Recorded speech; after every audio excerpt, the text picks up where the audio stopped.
Olá, patriotas! Hoje veremos o príncipe Felipe de Orleans declarar apoio à candidatura de Jair Bolsonaro em 2026, ressaltando que o ex-presidente é o único com legitimidade por contar com o apoio popular. Em seguida, o deputado Van Hatten comenta as dificuldades enfrentadas por Bolsonaro durante seu mandato. E após o vídeo, não se esquece de se inscrever, dar um like e ativar as notificações. Obrigado. Meu candidato à presidência é o presidente Bolsonaro. Ele não se posicionou ainda e não deu um direcional, e ele é o candidato natural. A popularidade está com ele, a legitimidade está com ele, e ele é o que está sangrando politicamente, estando ilegalmente preso. É como eu vejo. Então, aceitar essa artificialidade foi imposta pelo judiciário para eliminar ele do pleito e fazer viabilizar essas candidaturas do centro, é exatamente o que o centro quer. É exatamente o que foi construído lá atrás, desde que ele assumiu o poder em 2019. Então, você veja toda essa estratégia de desmoralização da liderança e na leitura do centro e na leitura da esquerda, para desmoralizar esse movimento crescente da direita, precisa pegar o expoente mais nítido, fulcro, ponta de lança, que é o presidente Bolsonaro. Então isso, aceitar qualquer outra coisa é muito difícil como eleitor e como brasileiro. Vou deixar isso bem claro. Como analista político, o que eu digo? De fato, você não ter clareza de quem é o candidato, quem poderia ser o candidato, dentro de um contexto normalizado, pacífico, você perde tempo para construir e também para ficar atacando o governo nessas debilidades do próprio governo. Né? Seria ótimo se hoje, por exemplo, se o presidente Bolsonaro estivesse elegível e pudesse fazer livre, podendo fazer campanha no Brasil, certamente que ele estaria se contrapondo a muita coisa que o governo está fazendo e certamente que a sua voz e a sua mensagem estaria penetrando muito nessas camadas populares que estão sem a mensagem do candidato principal da direita e ficam só com a mensagem do candidato principal da esquerda. Então é exatamente essa dicotomia, essa assimetria que eu julgo inaceitável. Tá? Eu julgo inaceitável como brasileiro. Como analista político, eu vejo que se ele não passar a tocha, eu particularmente acho que ele não deve, já expliquei isso, porque temos que dar mais tempo a essas ações que vêm de fora para limitar a nossa ditadura. Né? Nossa ditadura precisa ser limitada, e ela não pode ser limitada internamente, como eu já coloquei. É a população na rua ou essas ações que vêm de fora. Não existe outra saída. Tá? Em termos institucionais, esperar que os deputados vão agora formar uma maioria, ou os senadores vão formar uma maioria e vão fazer... Não tem, isso já está neutralizado como sendo poder efetivo. Então o poder agora é de rua, ou um poder que vem de fora para fazer essas interferências e fazer essas basculações. E estão acontecendo ambas as coisas.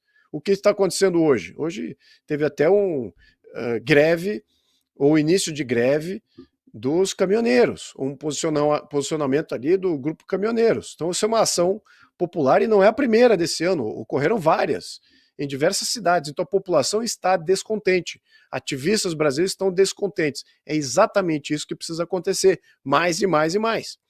E de fora, mais ações voltadas e focadas ao Brasil, como mencionei na semana passada, se eu não me engano, o Brasil está na quarta prioridade aqui na questão dos Estados Unidos, né? Só que ele chegou lá, ele percorreu as primeiras 3 prioridades, que era Europa, Oriente Médio e a Ásia, agora chegou na América Latina, possivelmente na África, mas certamente na América Latina. Na América Latina, ele está vendo aqui Brasil, Venezuela, Bolívia, Argentina, todos sofrendo com essa questão de narcotráfico, de grupo criminoso, de judiciário aplicando, se exorbitando fora das suas competências. Então, agora isso virou foco deles. Tem que aproveitar esses interesses que os Estados Unidos têm.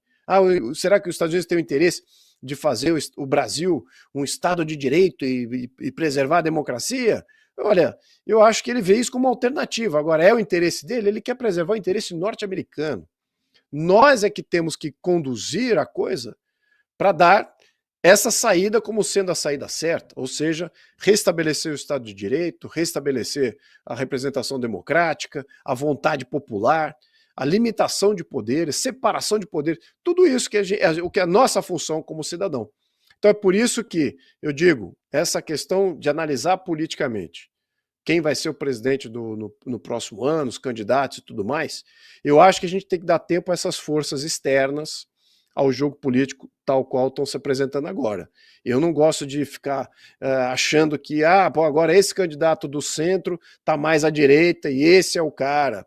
Ou então aquele outro que o governo, o STF permite, esse que pode ser o candidato.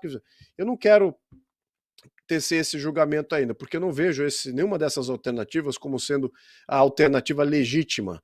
E a legitimidade carrega muita força, mesmo que não seja, mas ele talvez seja a melhor opção. Isso não importa. A legitimidade é que importa, porque a legitimidade é que faz com que você tenha força para fazer grandes reformas. Se você é um candidato preparado e não tem legitimidade, não tem aquela força popular, a sua capacidade de fazer grandes reformas é muito pequena. A sua adesão política nesse movimento forte de base que vai precisar para fazer grandes reformas profundas no Brasil, você não vai ter. Então é por isso que a gente tem que... Eu conto sempre com isso. Talvez a minha régua pessoal. É olhar quem é que está sendo aclamado naturalmente. E é essa pessoa que a gente precisa defender. Então, não é o caso aqui. Não quero ver o presidente Bolsonaro passar o bastão para ninguém. Eu acho que ele tem que ser o candidato, ainda acredito na sua candidatura, a viabilidade dela, acredito na reversão de tudo isso, é o que eu acredito, não é por fé não. A gente está vendo ações que podem levar a essa conclusão. Qual é a probabilidade disso? Podemos discutir. Agora, que ela existe, não podemos tirar ela da mesa. Enquanto ela está na mesa, é essa a minha certeza, vamos confiar nela, porque é isso que é minha aposta política. Eu não posso apostar que o Brasil vai ter que virar a página nessa questão e falar assim, agora vamos ter que aceitar o que esse jogo espúrio no qual a gente se encontra vai nos dar como opções. Eu acho isso um grande prejuízo para todo mundo, para a nossa cidadania. Já mencionei isso aqui várias vezes e vou repetir sempre, se por acaso essa situação perdurar. Mas eu ainda tenho... O cálculo que o pessoal está fazendo lá do Centrão no Senado é que Messias vai passar apertado. E eu lembro que há algum tempo atrás, menos de um mês e meio, 2 meses, a gente tinha 42 nomes para o impeachment do Alexandre de Moraes. Carlos Portinho veio no Fio Diário, falou isso no Show da Manhã. Tínhamos 42 nomes. E o medo é esse, Marcelo. Sem um Senado forte e sem uma organização estruturada da oposição, a gente tem chance de ver o Messias aprovado ainda esse ano no Senado Federal. Exato. Só antes disso, deixa eu só fazer um comentário, Marco, pelo que eu estou lendo aqui nos comentários do chat, você me permite? Claro, por favor. Tem gente que gosta de viver de passado, quem vive de passado é museu, mas é importante visitar o museu e ver as peças como elas estão lá e entender não só elas e o contexto, para que a gente possa ter um futuro melhor.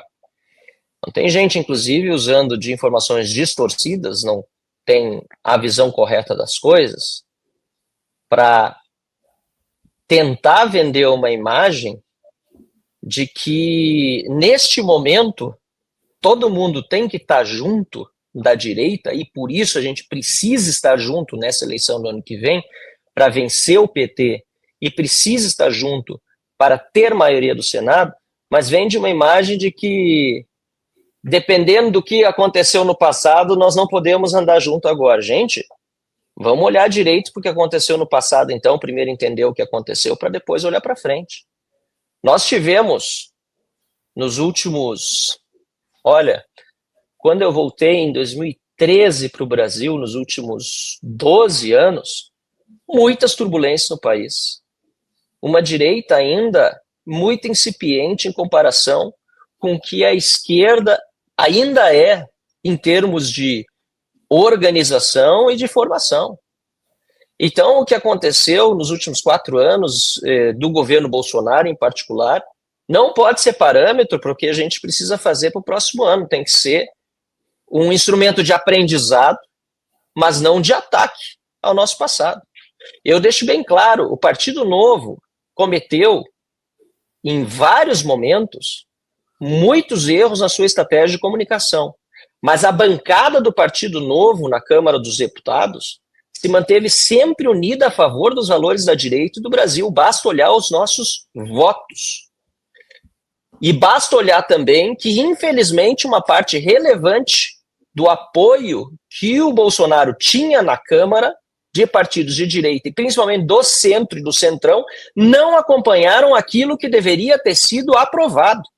As pessoas precisam lembrar que nós, pelo Partido Novo, fomos a favor da CPI da Lava Toga, lá atrás, publicamente. Fomos a favor da reforma administrativa, que teria saneado grande parte da máquina pública e não teria permitido que o PT se infiltrasse desse jeito como chegou agora no governo Lula, e a base do governo Bolsonaro, infelizmente, não deixou aprovar. Nós fomos a favor do fim do foro privilegiado durante todo o mandato, tivemos a chance e não foi pautado. Nós, do Novo, fomos a favor da condenação, da prisão após condenação em segunda instância. Nós fomos a favor do fim do fundo eleitoral.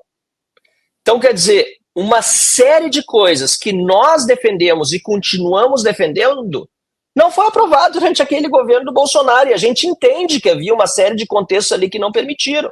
Mas nós mantivemos a coerência e defendemos tudo aquilo que nós sempre, principiologicamente. Agora, que infelizmente houve realmente orientações do Partido Nacional, que durante o período foi presidido pelo João Amoedo, que não correspondiam àquilo que nós defendíamos aqui na Câmara, é verdade. Inclusive, o grande racha que houve foi quando nós defendemos que Daniel Silveira não podia ser preso, os 8 deputados do Novo federais votaram contra a prisão do Daniel Silveira, enquanto, inclusive, muitos deputados de partidos aliados do Bolsonaro votaram para mantê-lo preso.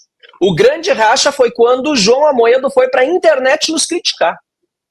Por outro lado, felizmente, esse tempo passou, Marco. Até porque eu fui um dos que pedi a expulsão do João Amoedo, e foi graças àquele nosso pedido de expulsão do João Amoedo, Zema assinou junto, a bancada federal assinou junto, foi graças àquele pedido de expulsão do João Amoedo que ele foi liminarmente afastado e depois saiu do partido. E hoje nós podemos, com muita tranquilidade, dizer que não apenas aqui na Câmara a gente segue, como sempre foi, coerente com o que a gente defende, como também o próprio Diretório Nacional hoje é completamente alinhado à direita. Não é à toa que o Partido Novo é o que mais cresceu no Brasil, em termos de vereadores eleitos, prefeitos eleitos, em proporção foi disparado o que mais cresceu, e também é o único partido que cresceu na direita em número de filiados de uma forma tão grande como aconteceu agora nos últimos meses, até com vistas à eleição do ano que vem. Então, eu preciso falar isso porque eu vejo que muita gente ainda não entendeu bem o contexto histórico que nós tivemos. O Bolsonaro, lamentavelmente, também não conseguia governar por causa do STF. A gente lembra disso? O Lula diz hoje, eu só governo porque eu tenho o STF. E o Bolsonaro dizia o contrário. Eu não consigo governar porque eu não tenho o STF. Então, quer dizer, isso aí já demonstra, né, o grande desequilíbrio entre os poderes, mas além disso ele tinha uma grande dificuldade com a base que ele tinha aqui, e muitas concessões foram feitas naquela época com as quais o Novo não concordava. E a gente manteve a coerência e votava, inclusive, contra muitas vezes orientações, que eram da base do governo Bolsonaro, que iam contra os princípios do Novo e da direita. Da base, eu digo aqui na Câmara, partidos de centro e assim por diante. Então, acho que essa parte histórica precisa ficar clara, porque nós temos que olhar agora para frente. Eleição no ano que vem. Se a gente não se organizar para a eleição no ano que vem, como aconteceu lá na Venezuela, nós estamos lascados. Pode ser a última eleição das nossas vidas. Aliás, já vai ser uma eleição difícil, já vai ser uma eleição desequilibrada, como foi a eleição passada. Eu não tenho dúvida disso, Marco. A gente vai ter que ter